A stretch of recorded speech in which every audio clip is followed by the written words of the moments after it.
যদি আমার সামান্য ক্ষমতা থাকতো ওদের শতবর্ষী ক্ষুধার্ত মুখের সামনে অফুরান খাবার লিখে দিতাম, আল শাফা আল কুদসের দেয়ালে দেয়ালে লিখে দিতাম নিরাপদ নিরাপদ নিরাপদ।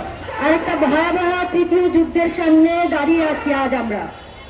আমাদের সবচেয়ে সংকটময় দিনে আমি আজ যে কবিতা বলতে এসেছি নাকবা দিবস স্মরণে, কেবলার কসম, বিশ্বাস করুন আমি এই কবিতা কোনোদিনও লিখতে চাইনি, আমি কোনোদিনও লিখতে চাইনি আরেকটা বিশ্বযুদ্ধের ভয়াবহ নির্মমতার কথা, পারমাণবিক অস্ত্রের ভয়াবহতার কথা, শ্বাসমুক্ত করে আসা বোমা ও মিসাইলের ক্রমাগত বর্ষণে নিরপরাধ নারী ও শিশুদের রক্তাক্ত ভয়ার্থ চাহনির কথা আমি কোনোদিনও লিখতে চাইনি। কোনো পরাশক্তি আমার হাতে নাই, বিমা নাই, মিসাইল নাই, তেল নাই, আরব লীগ নাই, কোনো পরাশক্তি আমার নাই। জাতিসংঘ নিষ্ক্রিয়, মুসলিম বিবেক, বিশ্ব মানবতা মৃত, কোন শান্তিরক্ষী বাহিনী নাই মুসলিম ফিলিস্তিনিদের জন্য। আমার দরদি আত্মা পৌঁছাতে পারছে না, শতবর্ষী এই গণহত্যা থামানোর কোনো ক্ষমতাই আমার কাছে নাই। যদি আমার কবিতার সামান্য ক্ষমতা থাকতো, যদি আমার শব্দের সামান্য ক্ষমতা থাকতো, এই মুহূর্তে রক্তাক্ত গাজার সমস্ত শিশু আতঙ্কিত চেহারায় অনাবিল হাসি লিখে দিতাম।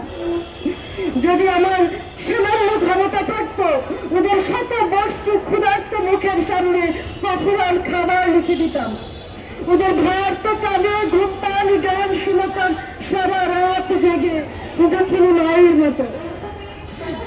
আল শাফা আল কুদসের দেয়ালে দেয়ালে লিখে দিতাম নিরাপদ নিরাপদ নিরাপদ। সমস্ত নবী ও রাসূলের পদচিহ্ন আঁকা জমিন জান্নাতের সংক্ষিপ্ততম পথ, শান্তির দুয়ার আল আকসার কসম।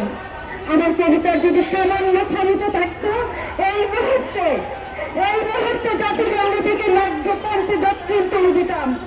ধোঁয়ায় আত্মরত ভারী হয়ে আসা ফিলিস্তিনির আকাশে বাতাসে বোমার বদলে ছড়িয়ে দিতাম কুয়াশার মতো নিরাপত্তার চাদর।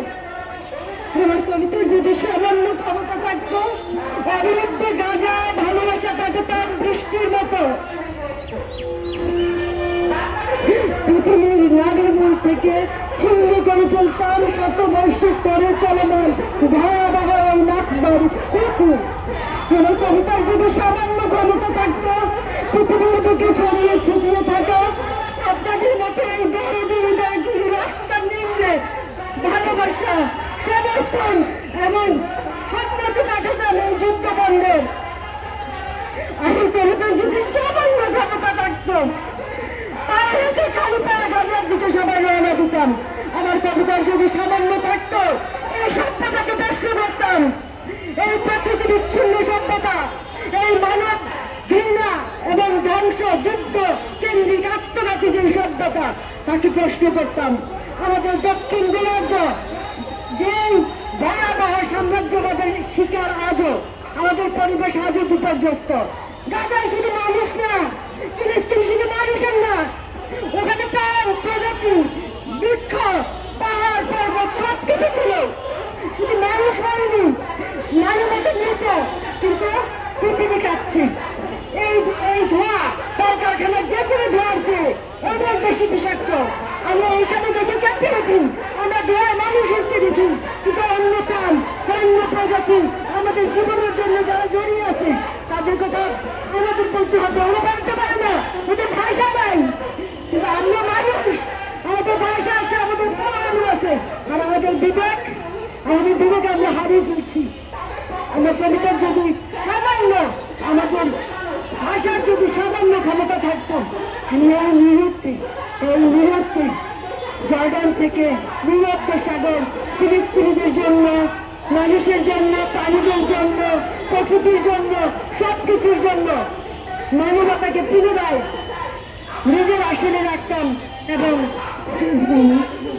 জর্ডান থেকে ভূমধ্য সাগর ফিলিস্তিনের জন্য নিরাপদ করে দিতাম।